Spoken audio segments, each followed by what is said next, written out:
All right, folks, welcome to the after show where we talk about the concert that we just attended. Well, and joining me today is none other than Mr. Thom Jennings Man, I wonder if I have an applause button here somewhere. or a boo button. No. Oh, there we go. Can you guys hear that? Oh, but Thank you. Thank you very much. So good to be okay. here. And then we also have Sidney from Slogan's Rock and Metal Extravaganza. Welcome. I'm glad to be here. Thanks for the invite. Yep. So obviously we are talking about the Triumph concert that took place Saturday, April the 25th in Hamilton, Ontario at the newly renovated TD Coliseum. Leave it at that for Renovated. on that.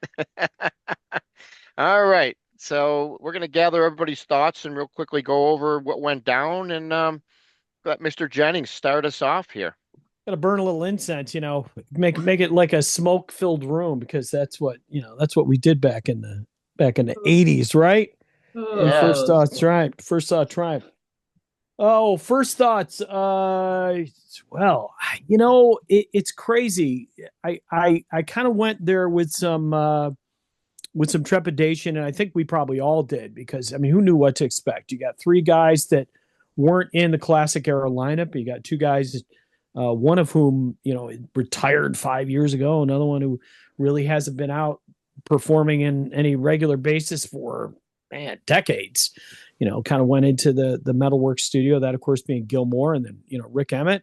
Um, I guess the first thing I'll say is mentioned Mike Levine. I thought they did a nice job of acknowledging Mike not being there. But man, I thought that despite it not being a proper three-piece reunion, it was an incredible show. It really took me back to my youth. Like I even just from the start at the April Wine set, April Wine really came out and just crushed it with a good solid guitar driven set the energy, and then Triumph, man, for all the carping and nonsense I've seen on some of these message boards and whatever, like, oh, it's not Mike Levine, or Rick can't sing anymore, I get it. Dude, they were great. Like I thought Rick's vocals were great. I thought it made complete sense where they used some of the guys to sing some of the other parts. Follow Your Heart was tremendous, sung by Todd Kearns. And it just overall was a fantastic experience. The visuals were spot on. I mean, for Gilmore, known for putting together this huge stage show, and now utilizing the modern technology, I thought they did great. The pyro was tasteful. It wasn't, they didn't go bombastic with it, but they had enough to make it feel like a Triumph show, because a Triumph show ain't a Triumph show without a little bit of pyro. I think the only thing I might have missed a little bit is, back in the day, as each tour progressed, and I don't know how many times you saw them. I saw them 5 tours in a row, from Progressions of Power through Sport of Kings. Is that every year they would have the pièce de la résistance, which was the Triumph sign. It was its own kind of entity.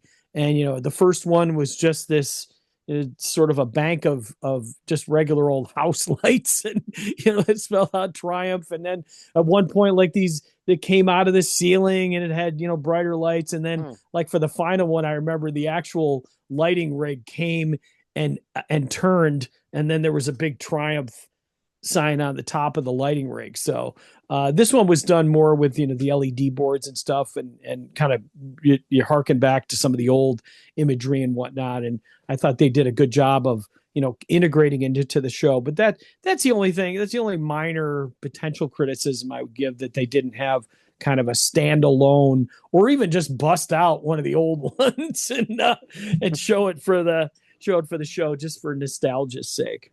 But yeah, that's my take. cool. All Wow. right, Sydney. Why don't you give him a? Then obviously, this is the first time you ever got to see the band. Yep. Yeah, they basically, well, I guess they broke up in 87, then got back together in 93 with Phil, and I was born in 87. So yeah, I never got to really see them. I never thought it would happen. Rick announced his retirement. So I was excited for this. You saw all the comments online. Oh, this is a triumph. It has to be just the three of them. It's like, guys, bands, they're not the only band to not tour with an original member. Like, it's come on. And I thought it was great. As Thom said, they put on a great show despite having other guys there with them. I thought Todd sounded great. I thought Phil X had a phenomenal voice. And I Oh thought yeah. it was great. You had four vocalists in this, like four guys doing lead vocals. I think the highlight, well, one of the many highlights was even seeing Gil come out up front from behind the kit and be the front man. That was very interesting Yeah. to see him out there out front. He seemed to be having a good time, and I like when Todd kind of like introduced him, the new best frontman in rock and roll, Gil Moore. That was pretty. That was a pretty nice. That was a nice touch, I thought. And Well, yeah, here's a funny story. I don't mean to interrupt, but otherwise I'll yeah, forget it. But so the first time I saw Triumph on the yeah, Progressives of Power tour, I had pretty good seats. We were in the second row, but I wasn't that familiar with the band. And so, they come out, they open up with, whatever. I think it was Tear the Roof Off at the time, and then Rick would sing on occasion, but every now and then I'd look at the guitarist, I'd look at the bassist, and I go, who the heck is singing? yeah, Because it was the first time I was a very early concert, whatever. But I never contemplated the idea that the drummer could be the lead yeah, vocalist. And then at one point of the show, he comes out from behind the kit and starts, talking to the crowd. And I remember when I first saw him, I'm like, who the heck is that guy? Like I didn't even recognize him as the drummer. I just thought he was like some roadie that hopped out to hype up the crowd. And then he jumps behind the drum kit and I go, oh my God, that's the yeah. drummer. He's the guy who's been singing. I haven't been going crazy. I thought they were actually pumping in the vocals. So That's yeah. funny. Yeah, and he's tall too, right? So he had a big, Oh huge yeah. presence at the front. It's like holy crap, towering Yeah. over Yeah. everybody.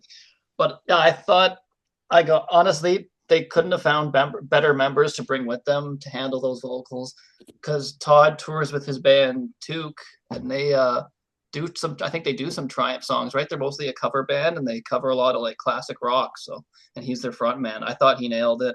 Yeah. I think the major highlight though was again, the Rock and Roll Machine and the debut are actually my number one and two albums of all time. They are my favorite band. I have met Gil and Mike. I won like this contest to meet them years ago. I was a kid. There's the one with Mike. Oh, nice. And there's some pictures with Gil. One picture with Gil. I know I'm going off topic here, but Oh, it's all as long as it's about Triumph, it's on topic. there. Oh, Yeah. that's so cool. Yeah. Alana Miles was there. I got a picture with her. She was there. I didn't even realize it was her at first. She started signing the CD that I had because it was like one of those CDs where it showed like other artists on the label, and she just started signing it. And I'm sitting there, who's this other lady signing my thing? And I was kind of like, what's going on? I realized it was Alana Miles when I saw the signatures. It was kind of funny. But yeah, as Oh, far as nice. getting back to the show, yeah, with Rock and Roll Machine, my pet peeve with seeing like all the live footage of it back in the day was he'd do like his great epic solo, which was amazing, but they would never go back to like the ending, the last verses, and they would leave out some of the solo at the end.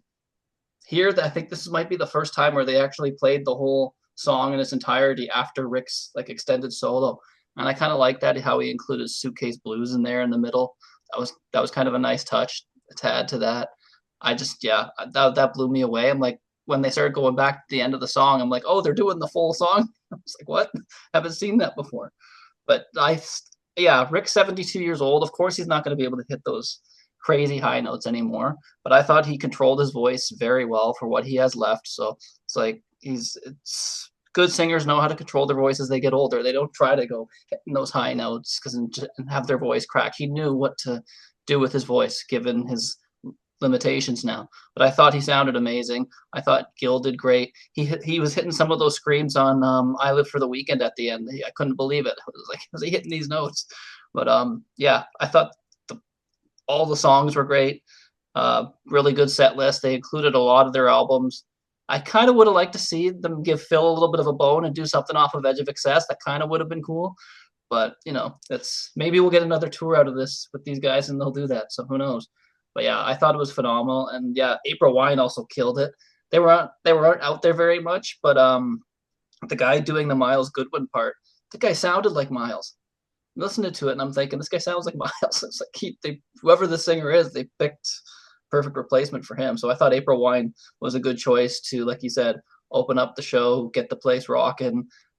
Pretty quick, short set list, but they sounded great. Brian Greenway still sounded amazing, like he didn't like his voice has held up perfectly. I don't know how, but yeah, I thought they also put on a good show. And I know everyone says, "Oh, no one in there is technically original." Brian's been there since the '70s, so it's just Yeah, like, Brian was there by the time they were yeah, the by the band that everybody knew on popularity, the radio. You know, it's yeah, kind of like the people who used to complain about, Peter Gabriel leaving Genesis, and yet when yeah, Peter Gabriel was at Genesis, they were playing venues a quarter of the size.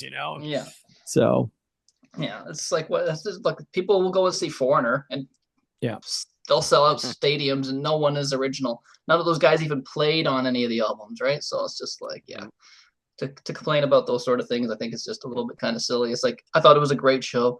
They put on a great performance. There was no auto tune. There was none of this no backing tracks or whatever.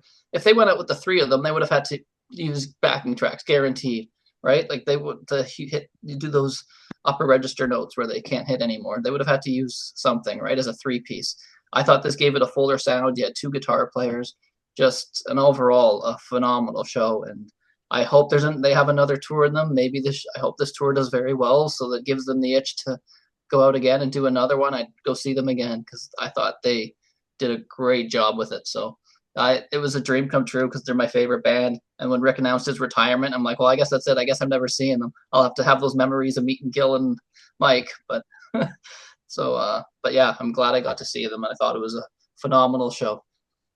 All right. Well, I'm going to start off with the April Wine thing. And I must say, I was not enthusiastic when I heard that they were going to be the opening band on the tour. But needless to say, in hindsight, they turned out to be the perfect choice. yeah, Just a great set list. They got a lot of great songs that, we don't always hear a lot of April Wine here, as much as, you guys probably hear it over on your Oh, side of the yeah, border. every day, all those songs they Yeah. played are on rotation. But, Sign of the Gypsy Queen, just Yeah, some really great songs that, that we don't hear every day over here. I Like to Rock, just some really, they sounded great. They really did. And I'll definitely give them kudos for putting out a very stellar set to start off the night. Having said that, let's dig into Triumph. I remember watching the video of the first two shows, and I was not a fan of When the Lights Go Down because I just thought it was weak. It just maybe it was because it was their first show, two shows. But having saw it Saturday night, it sounded strong. It sounded good. And I really enjoyed seeing that because I never got to see that tour. They opened up with it, I believe, on the Never Surrender tour. Isn't that right, Tom? yeah, no, No, Thunder I Seven, don't think so. maybe. I think on Never Surrender they opened up with Too Much Thinking. Oh, so yeah. Thunder Seven it was Um, then. yeah, it might have even been Sport. No, wait, No, maybe Sport of Tears in the Kings was Too Rain. Much thing. Oh, Tears in the Sport of Rain was Kings was Sport of Tears in the Kings. Rain. They So Yeah, yeah, did. because I remember when Never Surrender came out, I was like, oh, when Lights Go Down, that sounds like a great opening track. yeah. And then, but they didn't. I think they did. Yeah, Too Much Thinking's on that Too record, much right? thinking. Yep, yep. Okay, so that's the one they opened with, and then Lights Go Down was later on in the set. But then they did Lights Yeah. Go Down in Rocklahoma and Yeah, the other one too. Sweden. So Yeah, yeah, They did do it at that US Festival in '83. So they played it on the Never Surrender tour, but it was like the eighth song out of nine songs. So right, yeah. It was yeah, definitely and it was in the yeah, it was set list. later. Yeah, Yeah, for sure. And I feel like they did something with they either pumped it in or they did something with that slide part that's on the yeah, original intro. But I don't know. My memory could be playing tricks. But yeah, no, I remember Too Much Thinking as the opener because I thought that just seemed like kind of an odd opener. I mean, it had a good vibe, but I always felt like When the Lights Go Down would have been the more yeah, logical one to do if they weren't going to do Tear the Roof Off because they only did that on the Progressions of Power tour as the opener. yeah, all right. So, obviously then they go into Somebody's Out There, which turns out to be their highest charting US single. And it was a It was an okay version, you know. I mean, I think Rick's solo band did it better. But of course, that was years, he has retired since, and so it's a lot different out there now. But it was okay. Fitz went back and played the keyboards on it. But Spellbound, I think, is where the show really started to take off when Kearns got on there with the vocals and everything. It was like, wow, this sounds powerful. It had the Thunder 7 album cover in the background. It really added to the whole atmosphere. Did you get a picture of that, Tom? I think I did. This is one of those weird shows that I didn't take a lot of cell phone pics Hmm. because I was just caught up in it. Like I really was just in the moment. Like I didn't want to have to Hmm. do a lot of video. I didn't do a lot of pictures, and which I normally do. I think I took maybe two or three pictures and Yeah, maybe same. maybe a smidge of video. But I was like, I figured, there's going to be a ton of video out there, which Yeah. there already Oh is. yeah. But Mm. man, it was even having seen some of the video, Hmm. knowing what the show was going to look like. It was seeing it was like, wow, Yeah. Yeah. like it was impressive. I mean, visually, it was a spectacle. Yeah. And for me, the highlights, going through it real quick here, I think the Blinding Light show was cool because I never expected them to Yeah. play that song live. That just was great. That was a treat. Um, then late on the line, it wasn't as powerful as I remembered it, but obviously, like you said, Rick kept within his limitations because he's not like he can go out there and sing it like he did back in the day. Yeah. Obviously, that's not an easy song to do. Follow Your Heart, another standout on the night. Yeah. The only downside I really thought of the whole night was many of the Gilmore sung songs, like Follow Your Heart, like Spellbound. I just wish he would have at least done at least the background vocals because I think it Yeah. would have added to it to hear his voice on the songs, but he didn't even do a note at all of Follow Your Yeah. Heart, which is weird, really weird. I think that would have made that song even better, believe it or not. But like you said, he killed it on I Live for the Weekend, um, Rock and Roll Machine, Rocky Mountain Way. He really so I don't know if it's something that he's having any vocal problems or not because the songs that he sang he sounded really good on. Mm. It seemed like from the early shows he really struggled with the phrasing. Like Mm. the first two shows, the videos I saw, it seemed like he was just having a hard time getting in sync. And I don't know, maybe that's just because he hasn't toured with like in ears or Oh any of yeah. those other things.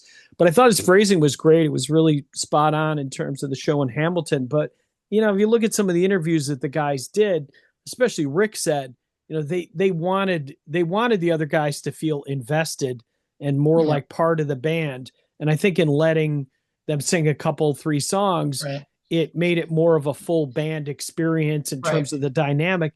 And it also, it also rests their voice. So it does give Mm. Gil the chance to maybe loosen it up a little bit on the encore or whatever. But I think too, when you think about somebody else singing a song and the original vocalist is there, um, you almost you're almost better off not doing anything at all because then you don't have the comparisons. You know what I mean? Yeah.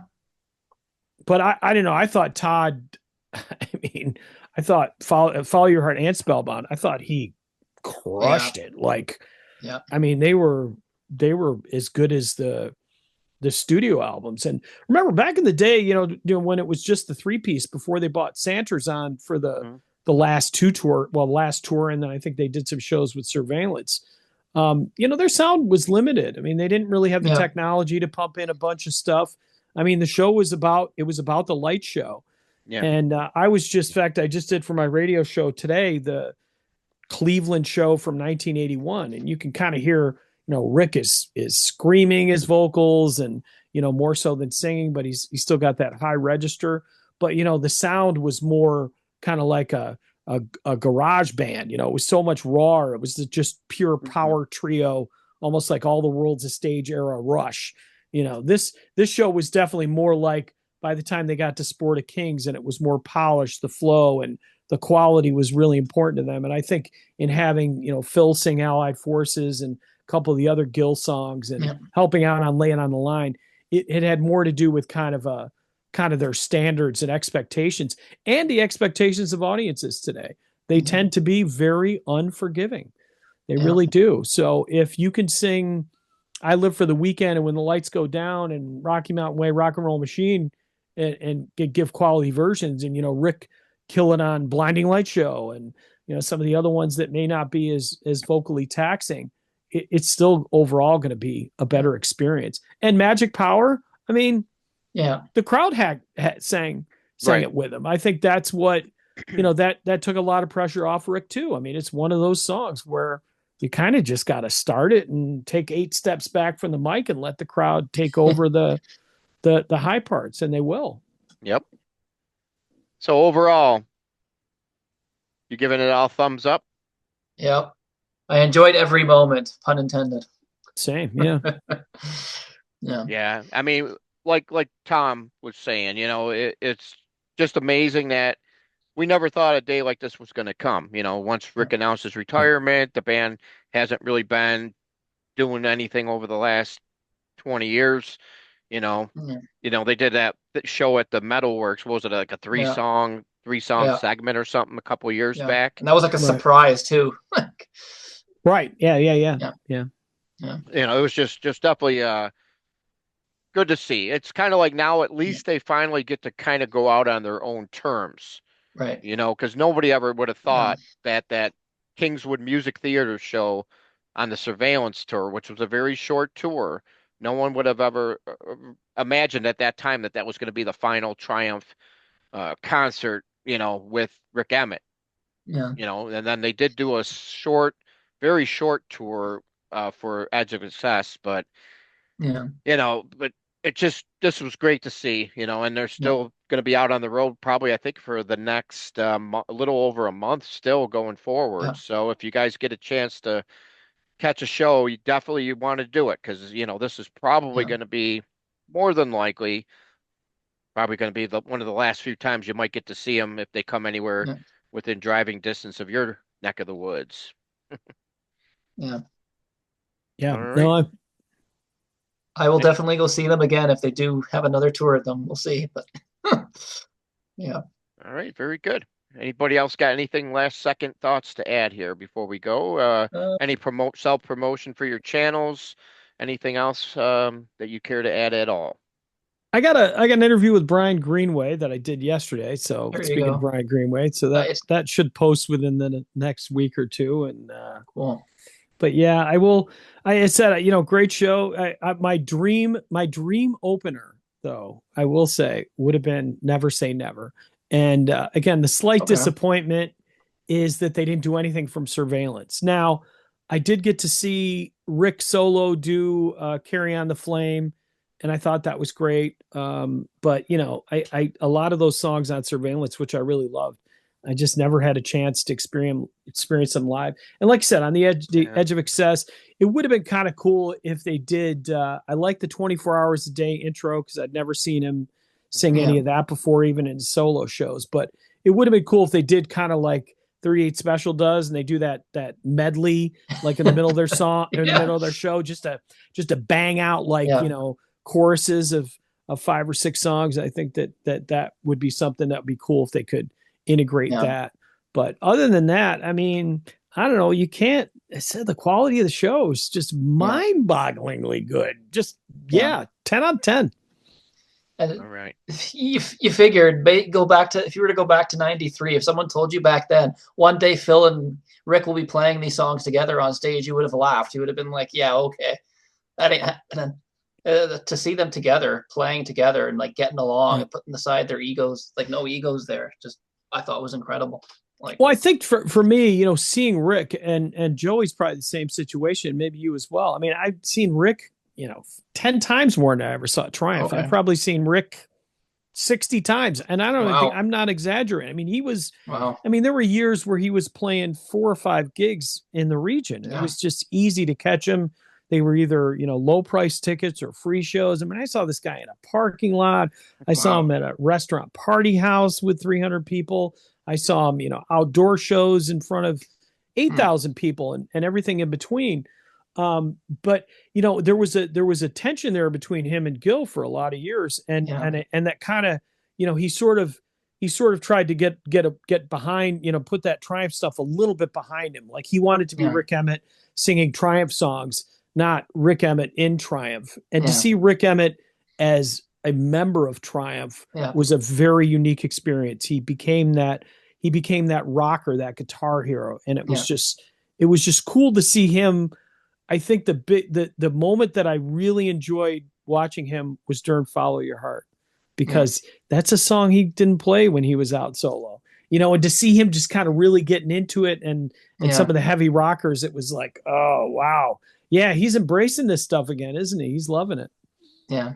And one thing, while you mentioned Rick Emmett, I, obviously everybody's probably always, trying to compare his vocals from now to back in the day.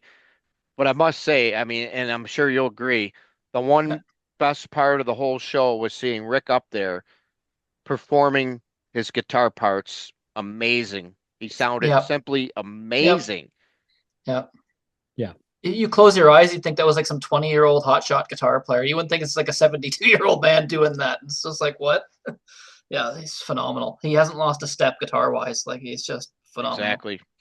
Yeah, and he had Yeah. such chemistry with Dave Dunlop for so many years, Yeah. and then to see, to think, oh, is he gonna have that same chemistry with Phil X? Because very different players. I mean, Phil and Dave Dunlop, his style is more complementary, very close to Rick's style, Yeah. and kind of with those jazz leanings and whatever. But Phil's he's just a guitar god.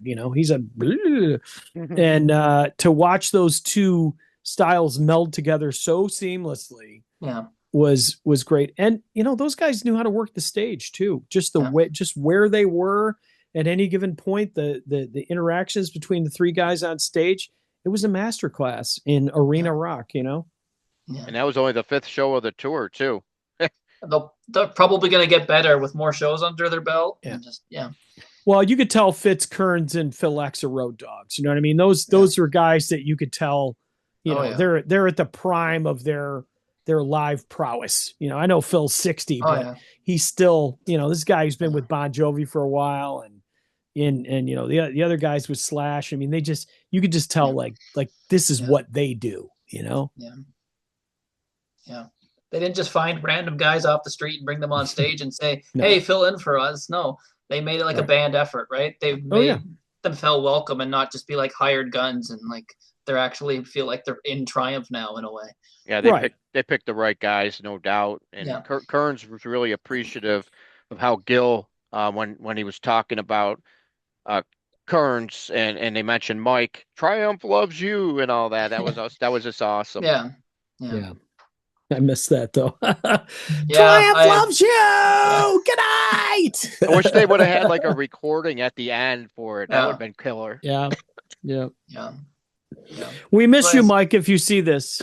yeah, I hope he's doing fine. I hope it's Yeah. not worse than we think. I'm hoping it's not too bad. But yeah. But they did, but they took care of the Yeah. baby for you, Mike. I mean, they did a good Yeah. job. So Todd did it justice. Yes. All right, guys. Well, thanks for coming on board. And Yeah, of course. yep, and we'll be doing some shows down the road. Signing off for now. Make sure you guys catch Triumph.